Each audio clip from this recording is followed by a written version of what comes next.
So I think in this section, we're going to be talking about some of the different types of treatment for liver cancer.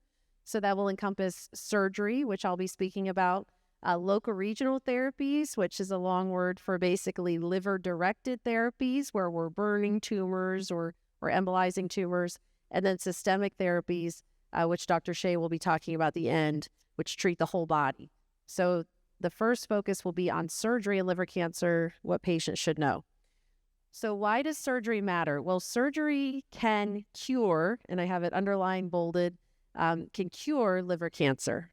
There are two types of surgery that can be done. We can either remove part of the liver, the part with the tumor, or the entire liver can be replaced, and we'll talk about some of the differences between those two.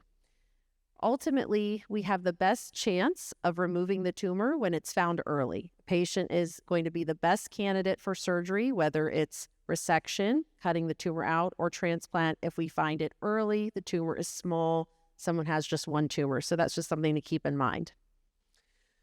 So what is liver resection? So this is when we're taking out part of the liver, just the part with the tumor. Now, the liver is a little bit unique. We can't just kind of cut the little part with the tumor out itself. The liver is divided into segments, and each segment has its own blood supply. So sometimes quite a bit of the liver actually has to be removed safely, even if the tumor itself is small. So the location of the tumor is very important, but also this only works if the rest of the liver is healthy. You heard earlier that you can't live without your liver, and while you can donate part of it, you need a critical mass left, enough left to allow you to survive. So the rest of your liver has to be relatively healthy. And when the liver has cirrhosis, we sometimes just have to get lucky if the tumor is in an easy location where it can be removed, or if it's very small. However, patients do very well with resection. The hospital stay, I have here, usually about a week, but sometimes with some of the newer robotic or laparoscopic methods that our surgeons are doing, sometimes people go home the next day or the day after, and it's similar to getting your gallbladder out or your appendix out. It can be a relatively minor surgery. Now, when you have a resection of your liver, you still have the cirrhosis. The liver is still diseased, just that part with the tumor is coming out. Contrast this with liver transplant, where you are getting a new liver. So that is when the entire liver is removed and replaced with a donor liver. Now, there's two types of donors, which we'll talk about on the next slide. But this is ideal because unlike with resection, where you still have the diseased liver that has fatty liver or has cirrhosis in it, you would get a new healthy liver or a new piece of a healthy liver. Now, this is obviously a more involved surgery, and there are other considerations. And probably the most important is that not only does the patient need to meet certain criteria, which we'll talk about on the next slide, but they also have to find a donor match. They have to find a way to get that organ. And unfortunately, we have far more patients in the United States that are on a transplant waiting list for a liver than we have donor livers available. So many patients die on the transplant list waiting every year. And so we certainly need more people to be donors, but this is an option as well. So who is a candidate for transplant? So the way there are particular criteria for transplant that are established by UNOS, which is the kind of governing board for transplant in the United States. And the way that this criteria was developed is to identify who will have the best chance at living the longest after transplant. We have a scarce resource, the donor organs, and we want to make sure that those are allocated to the people that will, do the best and live the longest with those organs, and the people ultimately who will benefit the most. So we use a criteria there in the yellow box that's called the Milan criteria. And essentially, you don't need to know the specifics of this, but we want to find the tumor when it's early. So having one small tumor or three very small tumors is the best way to kind of meet the criteria for transplant. Importantly, when we're taking the liver out with transplant, we're only taking out the liver, right? So if the tumor has spread outside the liver, or if it's in the major blood vessels or in the bloodstream, you can imagine that removing the liver And removing the tumor in the liver is not going to cure the cancer. So again, transplant is only an option for patients when we're sure that taking the bad liver out will remove all of the tumor from the person's body. If we leave any tumor remaining, that tumor will grow back immediately after transplant. Now, what if someone is not within this criteria, which is pretty strict? Sometimes treatments can be done to shrink the cancer. We call that downstaging, which can basically bring the patient's tumor to meet this criteria. And that's what you'll hear from Dr. Benjamin in the next talk, some of the techniques that we can do to treat the tumor, shrink it down so that the patient can have a transplant. Now, how do you select the right hospital for liver surgery, whether it's resection or transplant? I think the key here is experience. You want an experienced surgeon. You want a place where they do a lot of transplants, where they do a lot of resections, because this is a complicated procedure and a complex surgery.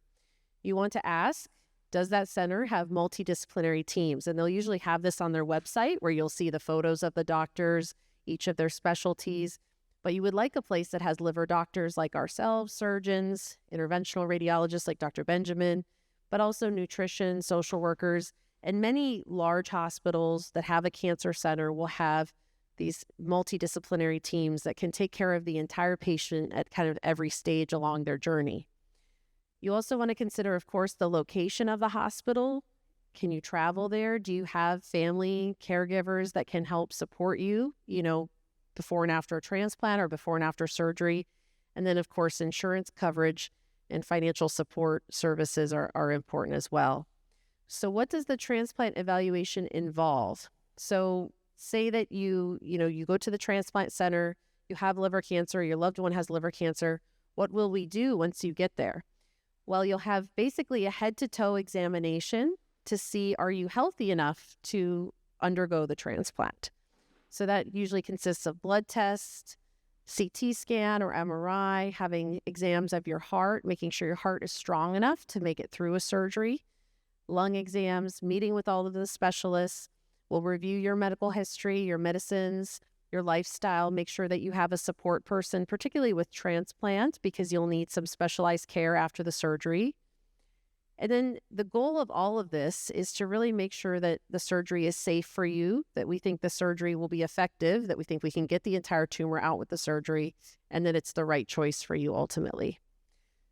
So I alluded to this earlier. How do doctors decide whether we do resection or transplant? And that's based on the tumor size and also the location. Sometimes large tumors can be cut out or resected if the patient's liver function is good. But sometimes, even smaller tumors, we can get unlucky. They're in a location near a big blood vessel or a critical structure where a surgery may not be safe. So the location is very important.